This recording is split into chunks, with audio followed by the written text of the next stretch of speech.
The recently revealed Russian spy ring sounded like something out of a Cold War thriller.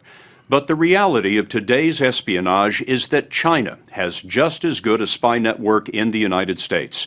And tonight, you are going to see a Chinese spy caught red-handed taking American military secrets from an employee of the Defense Department. If China is the Asian dragon, then it has awakened to compete with the United States all around the world for resources, markets, and strategic advantage. As we showed you when we first broadcast this story earlier this year, the Chinese are also shopping for information, ranging from U.S. nuclear weapons designs to the inside deliberations of the Obama White House. Because of the nature of espionage, you never get a look at this clandestine underworld. But recently, the FBI recorded a Chinese agent stealing America's secrets. The story will continue in a moment. There's a nice Thai restaurant out there. Oh, okay. This is what espionage looks like. The man driving the car is Greg Bergerson. He's a civilian analyst at the Pentagon with one of the nation's highest security clearances. His companion is Tai-Shin Kuo, a spy for the People's Republic of China. This is Kuo in an FBI surveillance photo. He was born in Taiwan, but he's a naturalized American citizen who owns a number of businesses in Louisiana. And this is Bergerson, who worked at the Pentagon's Defense Security Cooperation Agency, which manages weapons sales to U.S. allies. Bergerson knew a secret that the Chinese desperately wanted to know. What kind of weapons was America planning to sell to Taiwan, the rebellious Chinese island that mainland China wants to reclaim? It's July 2007. They're driving outside Washington, and neither man knows that what they're about to do is being recorded by two cameras the FBI has concealed in their car. I like it, so just let you hit the money. Whoa. You sure that's okay? Yeah. You sure? We watched the tape with John Slattery, the FBI agent at headquarters who oversaw the case. He recently retired as a deputy assistant director. What's happening there? Information has been passed prior, and this is reward for that, or there is expectation that passage of information is forthcoming. So that's what's happening right here. How much money is he holding in his hand?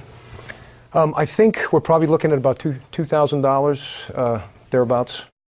Tai-Shin Kuo's money and contacts came to the FBI's attention while the Bureau was investigating a different Chinese espionage case.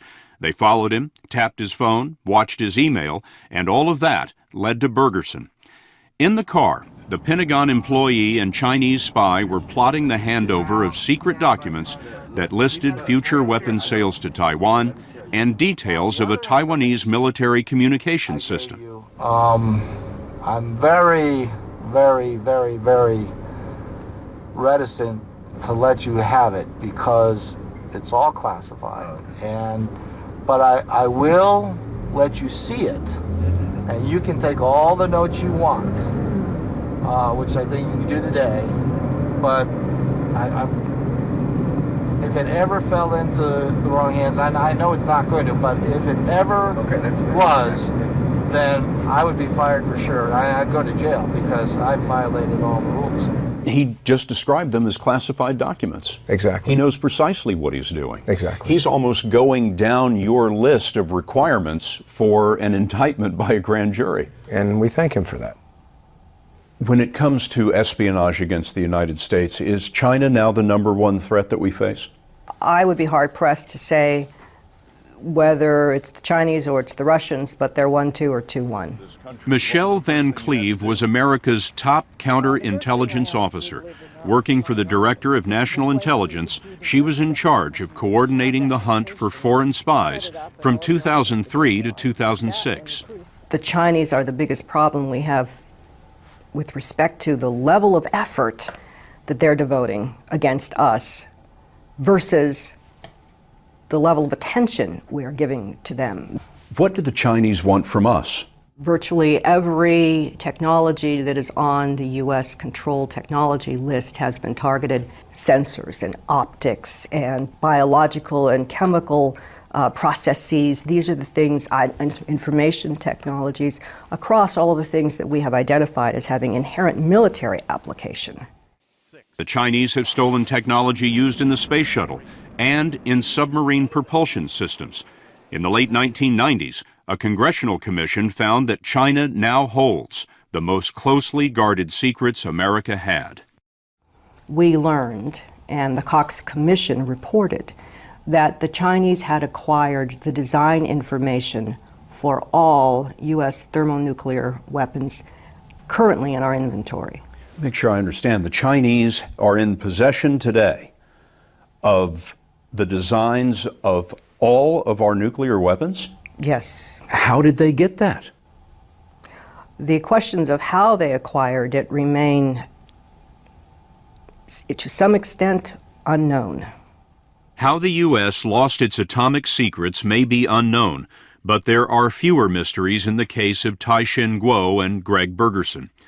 The FBI says that Kuo wanted to expand his Louisiana businesses into China, and when he sought permission from Beijing, the Chinese asked for a few favors for their intelligence service. The $2,000 was only part of Kuo's development of Bergerson.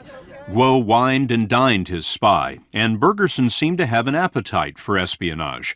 At one dinner, Kuo's tab came to $710.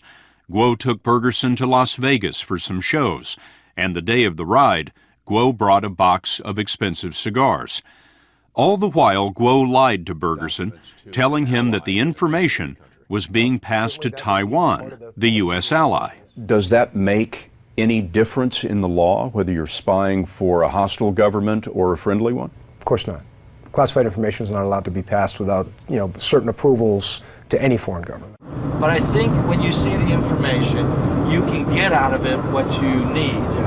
You can you can take all the notes you want. It's just, I cannot ever let anyone know, because that's my job, man. I get fired for sure on that. Well, not even get fired, I'll go to jail. The recruitment of Bergerson has a familiar ring to Fengji Li. Li recruited spies for China as an officer in the Ministry of State Security. The MSS is their CIA. Give me a sense of all the different ways you would persuade someone to spy for China. That should be a long story. I've got time. Okay. In our interview, Li switched between English and Mandarin. He worked for Chinese intelligence 14 years, recruiting spies in Russia. He's now seeking political asylum in the U.S. Let me say this.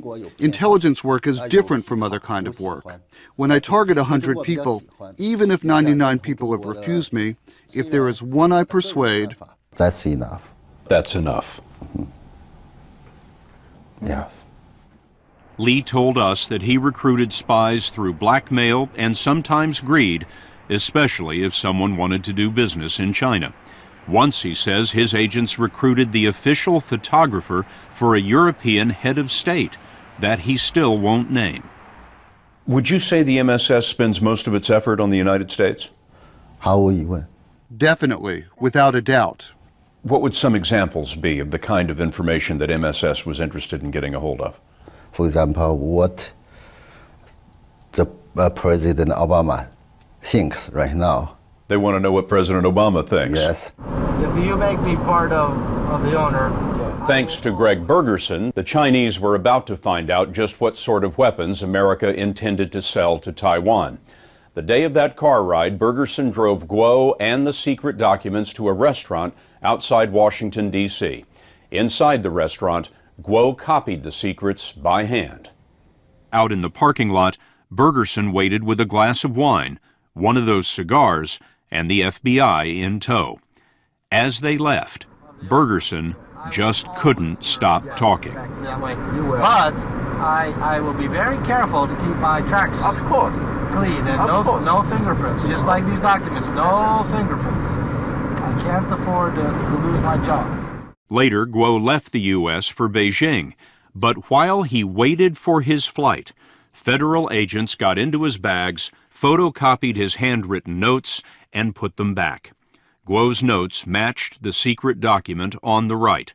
But John Slattery, who oversaw the case for the FBI, told us the Bureau didn't make arrests until 6 months later. But I mean, this is drop-dead evidence. And espionage is occurring. Why didn't you arrest them sooner than that? Well, these investigations are tremendously complex and tremendously difficult to begin with. The Department of Defense wants you to stop it right away. Please, sooner than later. But the FBI says, listen, we want to make sure we can sustain a conviction here, and are there other players in this? Turns out there were other players. Guo had another source inside the Pentagon, and Guo was connected to spies on the West Coast who were giving up U.S. space and naval technology. Presumably, the U.S. is doing the same kind of spying in China, but Michelle Van Cleve says America has so much more to lose.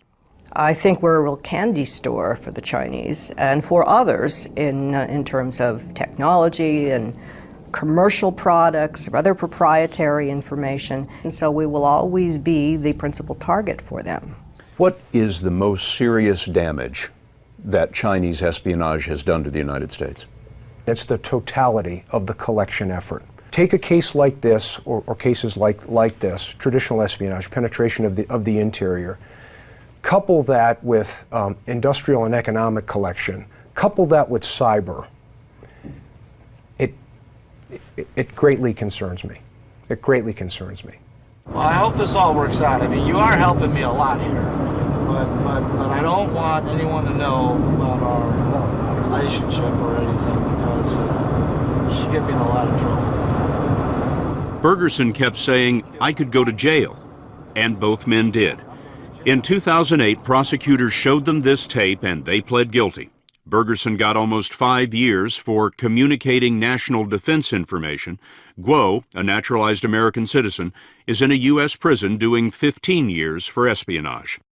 Prison may have been the best option Bergerson had, because after he left the car, Guo pulled out his own tape recorder.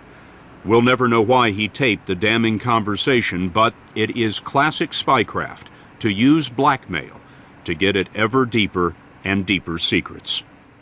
For every case that is broken, like the Bergerson case, for example, how many others are there that we have no idea about? Oh, isn't that the important question? You never know what you don't know. But certainly we have seen such an extensive range of activities by the Chinese that it should make you very uncomfortable. Since our story first aired, Tai-Shin Guo's sentence was cut by 2/3, partly because of his cooperation and partly because the judge felt that the damage to national security was limited. He's now scheduled to be released a few months before Greg Bergerson.